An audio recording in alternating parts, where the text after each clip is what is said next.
Hey guys, welcome to another video from Historic Militaria. Today we are going to be looking at a Red 9 Broomhandle that has seen some pretty interesting service and try and tell its story from the markings that are actually on it. So without spending a lot of time on what a Red 9 is, obviously you've got your big Red 9. These were made by Mauser in between 1916 to 1917 about, in 9mm caliber, 9mm Luger caliber, for the Imperial German government as part of a World War I contract of up to 150,000 guns. About 120,000-ish were in fact made, and they are in their own serial number range of 1 to about 120,000-ish. They have all the standard features of a Mauser Broomhandle at the time, which would be called wartime commercial features. This guy obviously has a much shorter barrel than the typical ones. So why is that? Well, when the Germans lost World War I and signed the Treaty of Versailles, one of the stipulations was on barrel length of guns, pistols especially.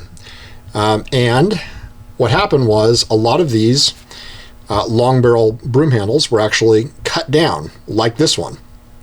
So this was actually done in about the early 1920s to comply with the Treaty of Versailles.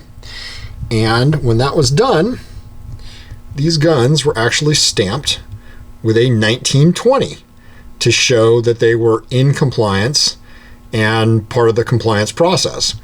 You'll find this 1920 stamp on some. Some are cut down and do not have the stamp.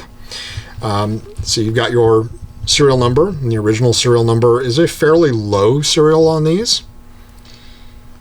You've got your Crown U factory acceptance mark right there.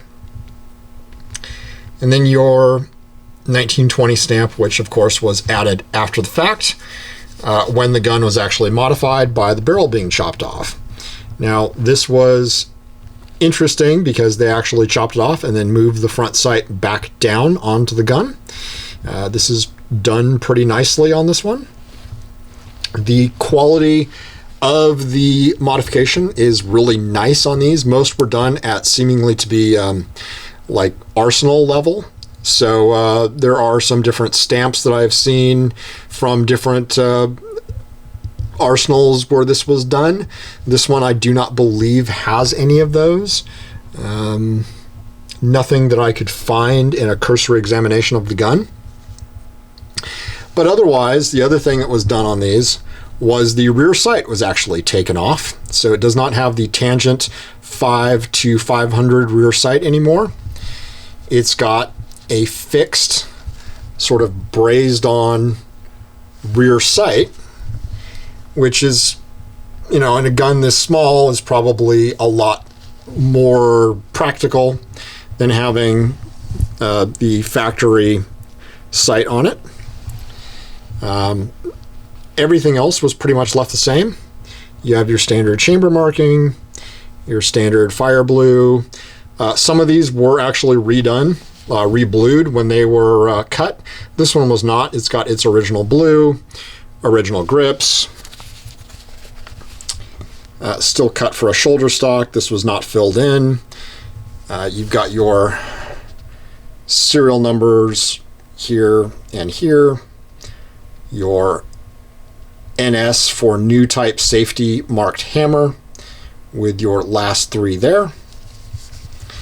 You've got your bolt stop here with the serial on it there.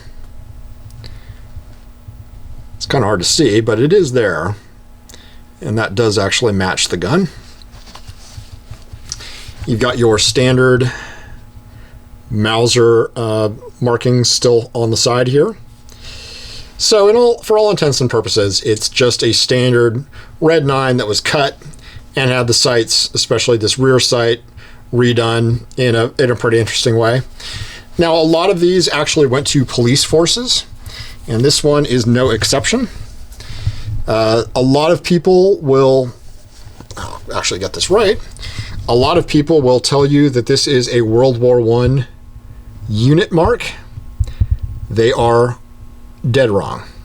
This is actually a Weimar era police mark. And generally, I'm not going to say all the time, generally broomhandles were not unit marked, whereas Lugers oftentimes were. So when you see markings like this on one, it's not military marks, it is police. So you've got your S, which stands for Schutzpolizei, which I'm sure I am butchering. Your KG, which I believe stands for Königsberg. I'm going to plead ignorance on the R here. And then your gun number. So that's sort of how you read these. You can find K for Kriminale Polizei. Again, butchering that. There's a lot of different cities. You'll find Berlin, you'll find Munich, you'll find all kinds. And then usually, I believe this is going to be sort of a precinct division. I could be wrong on that, but that's what I believe. That's what that's going to translate to. And then the number will generally be your gun number. That's sort of how to read these. It's very standard to German regimental markings as well. But again, when you see these on a broomhandle, it's generally not going to be military marks. It's going to be police marks, which really I don't think take away from it. I think it actually makes it more interesting that this was a reissued as a Weimar era police gun, because a lot of very interesting things were happening in Germany at that time, and sort of the history that this gun saw is recorded right here in what's happened to it.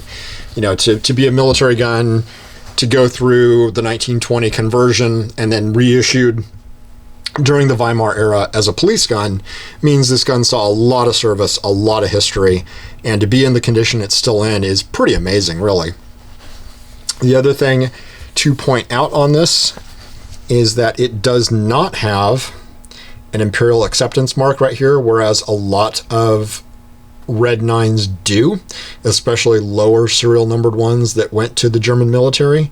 Does not mean this did not go to the German military, just means it was not acceptance marked. Sometimes you will also find a Prussian eagle on the front, which this one does not have. Some do, some don't. Not a big deal either way. Some people like that Prussian eagle and will pay a premium for it. Once again, we have our stampings underneath here. These are just sort of assembly marks for the factory. They don't really mean a lot. Don't get too hung up on anything you see under there unless it really is something you can identify as stamped on for a reason. Really kind of nonsensical marks here. But just a very interesting Mauser that saw a lot of history, and kind of give you an idea of what you can tell from the history of a gun by looking at the marks and where it's been and what it's done. We'll be doing more videos on broom handles and helmets and ordnance in the near future. If you like what you're seeing, like and subscribe, and we'll be doing more. Thank you for watching.